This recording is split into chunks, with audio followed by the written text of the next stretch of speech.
In the heart of the Middle East, two powers, once allies, now stand as bitter enemies.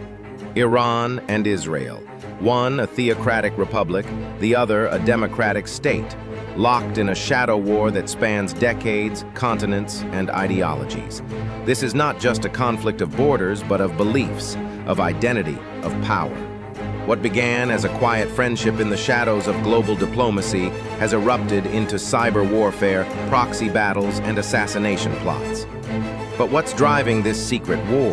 How close are we to a regional explosion? Watch till the end, because the truths we uncover may just shatter everything you thought you knew. This is not just a conflict, it's a revelation. What if two bitter enemies were once secret friends? Before the revolution, the Islamic Republic was not yet born. In fact, Iran was one of the few Muslim-majority countries to formally recognize the State of Israel. In 1949, under the rule of Shah Mohammad Reza Pahlavi, Iran extended diplomatic recognition to Israel, forging a pragmatic alliance based on mutual strategic interests. At the time, both nations viewed the rising tide of Arab nationalism, particularly under Egypt's Nasser, as a destabilizing threat. Driven by Israel's periphery doctrine, which sought alliances with non-Arab states like Iran, Turkey, and Ethiopia, Iranian-Israeli relations flourished quietly behind closed doors. Israeli technicians helped modernize Iran's agriculture and defense sectors. Mossad and Savak, Iran's secret police, shared intelligence, and trade, especially oil, flowed freely between Tel Aviv and Tehran. For a time, realpolitik overrode religion, but the tectonic plates shifted in 1979. The Iranian Revolution shattered everything.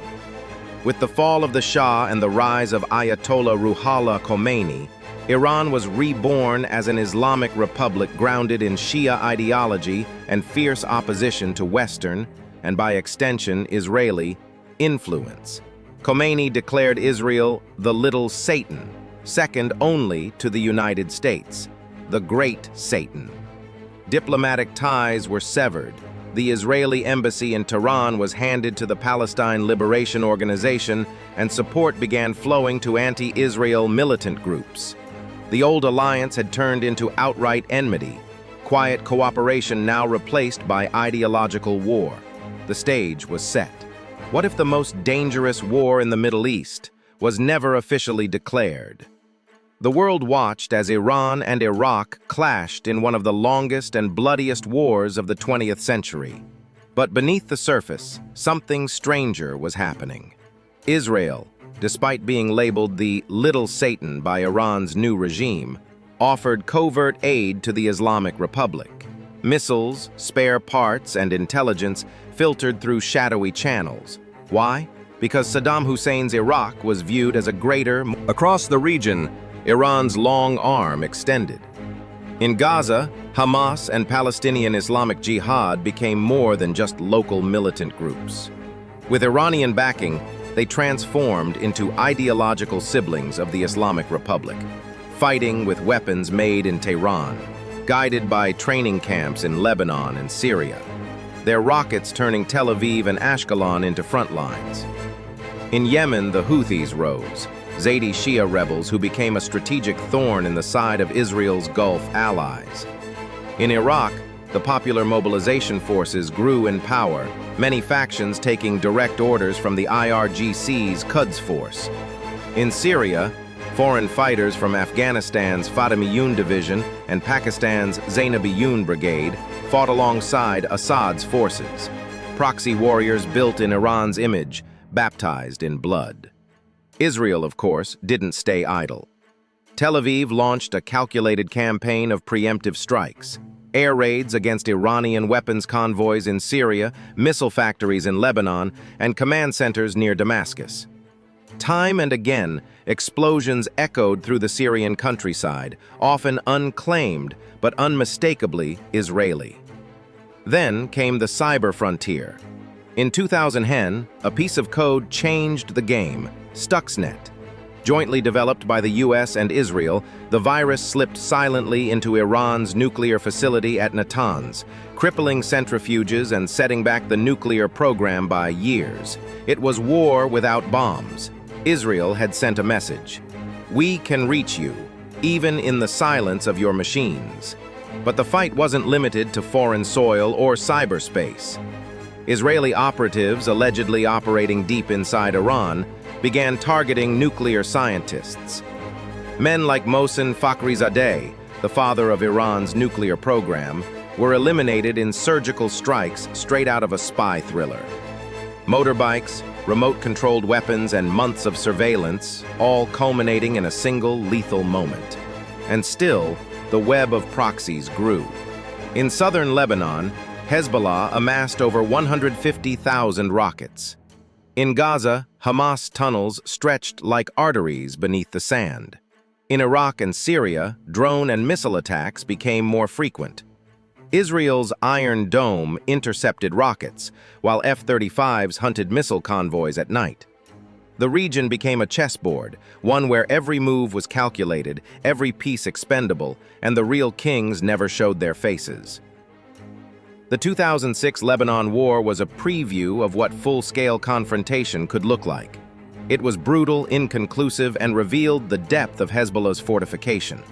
Gaza became another recurring theater. In 2008, 2012, 2014, and beyond. Israel faced not just rocket fire, but a growing coalition of Iranian-trained militants. This wasn't just a proxy war, it was a global chess match with ancient roots and modern weapons, waged in silence, in cyberspace, in alleys and deserts, and airstrike. What if a country could fight 5 wars at once, without ever declaring one? Iran doesn't wage war like others. It doesn't need to. Its weapons are not just missiles, but movements, ideologies, people. Across the Middle East, a web of influence stretches from the Mediterranean to the Gulf. A shadow empire built not on borders, but on loyalty, doctrine, and firepower. Hezbollah. Born from chaos in 1982, raised by the Iranian Revolutionary Guard, and now the crown jewel of Iran's proxy network. More than just a militia, it's a state within a state. Armed to the teeth with precision rockets, drones, and anti-tank systems, Hezbollah doesn't just answer to Lebanon, it answers to Tehran. In southern Lebanon, the silence hides thousands of launch sites, all pointed south. In Gaza, Hamas and Palestinian Islamic Jihad serve as Iran's vanguard on Israel's doorstep. Once homegrown resistance groups, now they're heavily armed extensions of Iranian policy. Smuggled rockets, drone tech, and millions in funding have turned Gaza into a flashpoint. Every war, every escalation, carrying Tehran's invisible fingerprint. To the south, the Houthis hold Sana'a and large swaths of Yemen. What began as a rebellion has evolved into another front in Iran's regional strategy. Iranian missiles and drone technology rain down on Saudi oil fields, and now Israeli targets as well. A desert proxy with a strategic reach. In Iraq, the Popular Mobilization Forces, an umbrella of Shia militias, serve as Tehran's muscle. Some answer directly to Quds Force commanders. Their reach extends from Baghdad to the Syrian border, safeguarding supply lines and attacking US and Israeli interests. In Syria, smaller militias, Afghan, Pakistani, and Arab, form a patchwork defense for Assad and Iran's ambitions. They fight in the shadows, protect convoys, and keep the corridor to Lebanon alive. This is not just influence, it's a battlefield made of proxies, and they're always one spark away from ignition. Allies of both countries. Behind every conflict are the powers that shape it, the unseen hands that fuel, fund, and forge alliances in the shadows. In the standoff between Iran and Israel, it's not just two nations at odds, it's blocs, superpowers, and shifting loyalties playing out on a geopolitical chessboard. For Israel, no ally is more critical than the United States. For decades, the U.S. has provided billions in military aid, cutting-edge defense systems like Iron Dome, and unwavering support on the international stage. From diplomatic shielding at the UN to joint military drills, the U.S.-Israel relationship is a cornerstone of Israel's survival. But the regional balance is changing. The Abraham Accords shattered decades of isolation, bringing the UAE, Bahrain, Sudan, and Morocco into open diplomatic relations with Israel. These ties, economic, technological, and military, are rooted in a common concern: Iran's regional ambitions. Beneath the surface, even historical rivals like Saudi Arabia, Egypt, and Jordan are aligning with Israel in quiet cooperation, sharing intelligence, coordinating air defenses, and building a loose security network to counter Iran's growing influence. On the other side stands Iran, with Syria as its lifeline. The Assad regime provides more than territory. It offers strategic depth, a highway for missiles, and a direct path to Hezbollah in Lebanon. Then there's Russia, united with Iran in Syria, bonded by sanctions and growing military trade. Iranian drones now fly not just in the Middle East, but over Ukrainian cities, a grim export of Tehran's expanding reach. And in the East, China, the quiet giant, a key buyer of Iranian oil, a partner in infrastructure and trade. Though officially neutral, Beijing's economic lifeline keeps Tehran breathing under sanctions. The allies have chosen their sides, and the board is set. What happens when brute force meets cutting-edge precision? Let's explore how these two bitter rivals stack up, on land, in the air, at sea, and in the shadows. Iran versus Israel. When it comes to raw numbers, Iran towers.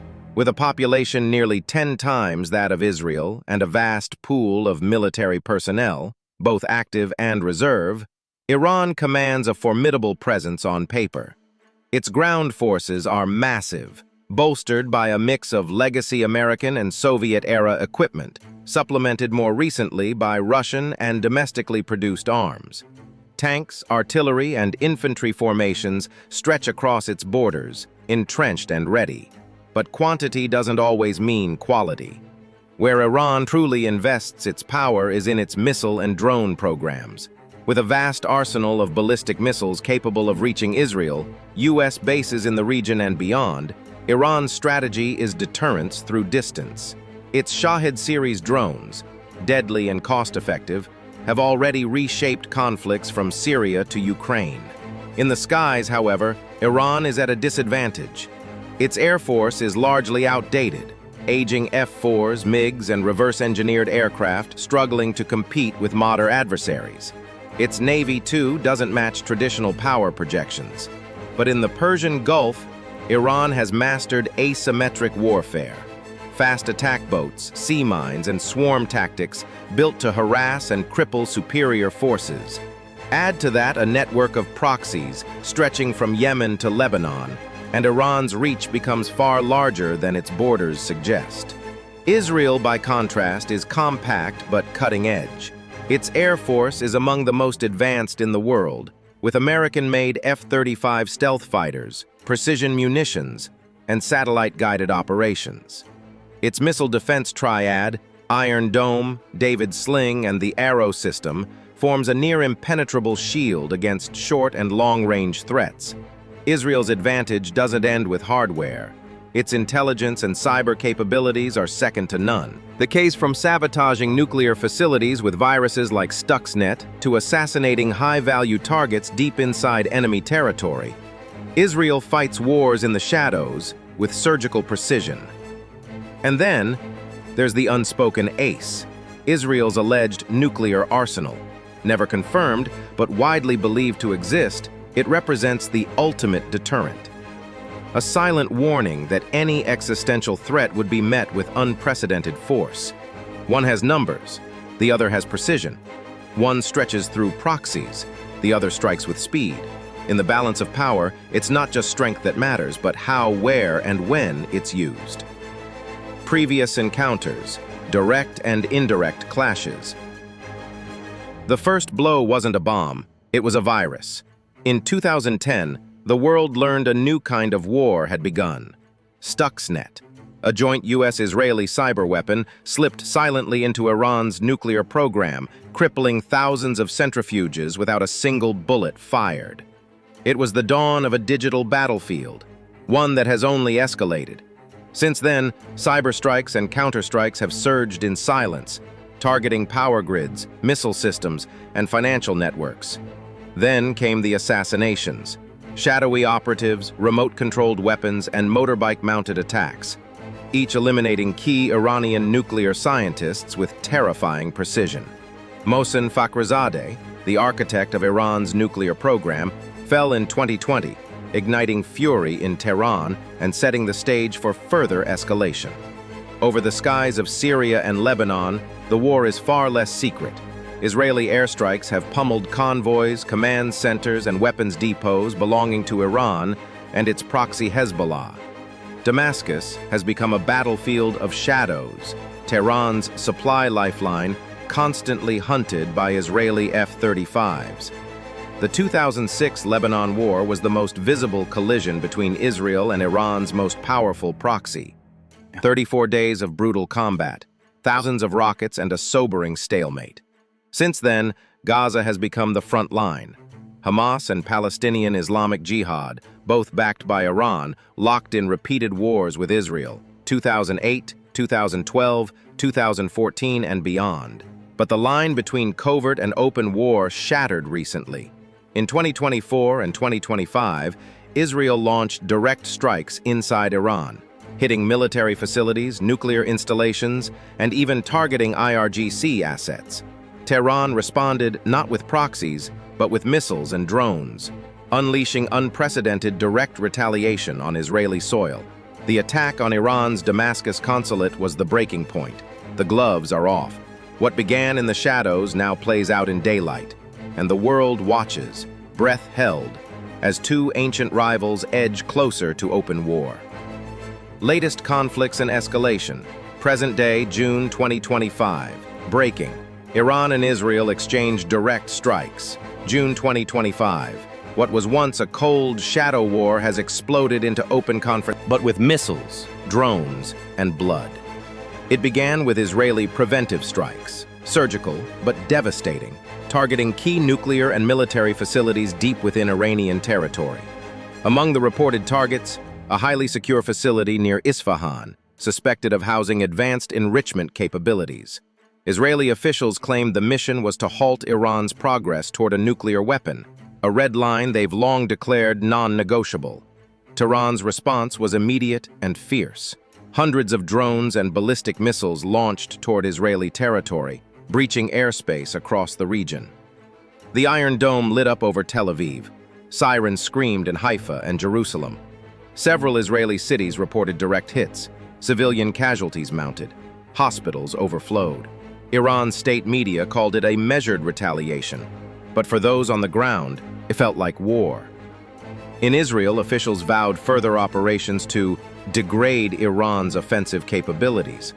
The Israeli Defense Forces expanded their campaign, not only within Iran, but across its proxy network. Airstrikes intensified in Lebanon, targeting Hezbollah caches near the border. In Gaza, Hamas commanders went underground as targeted bombings rocked their compounds.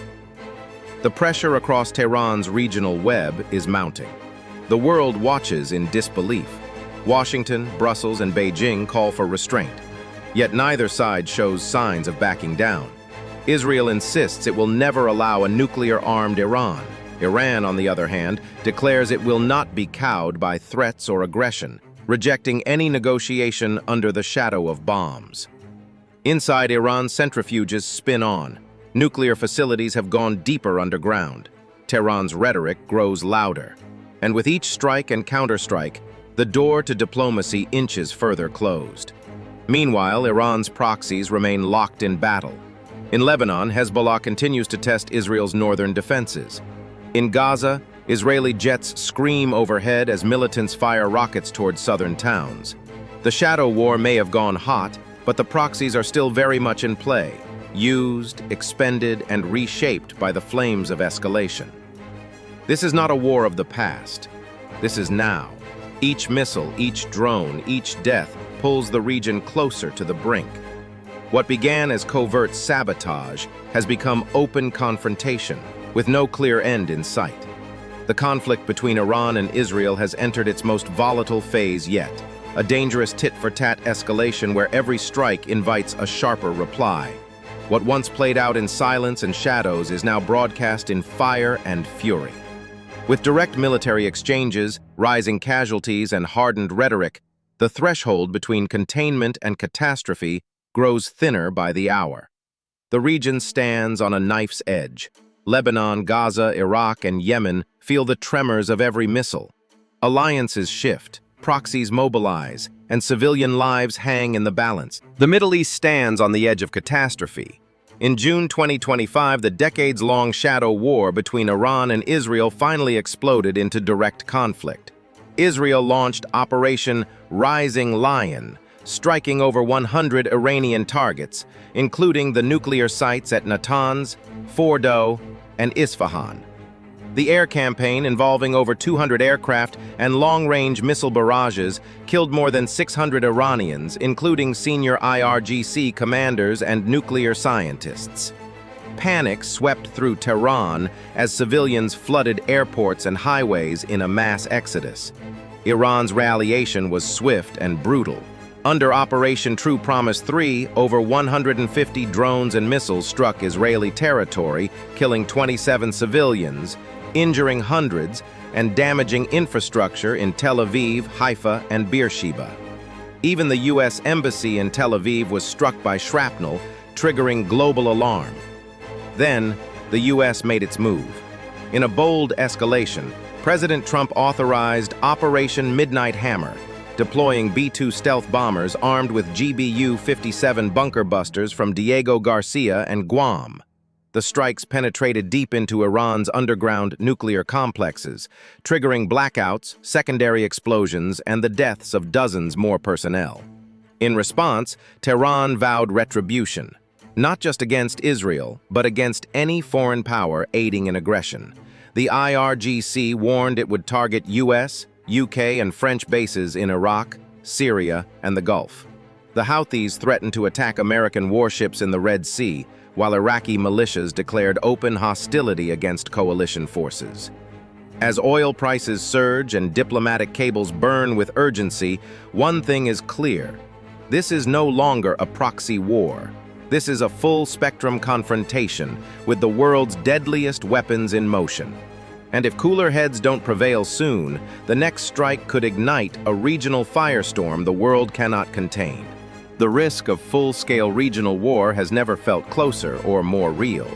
The international community watches, pleads, and urges restraint, but words alone may no longer be enough. As global powers struggle to mediate, only one truth remains clear. Without a deliberate step back, this conflict could consume not just two nations, but the region entire. This is not just a conflict, it's a countdown. This isn't just a regional rivalry, it's a global flashpoint, and the next move could ignite something far greater. If you want to uncover the hidden battles, the untold alliances, and the stories history tried to bury, subscribe now and join us. Hit the bell so you don't miss what comes next, because in this war, the silence is as deadly as the fire.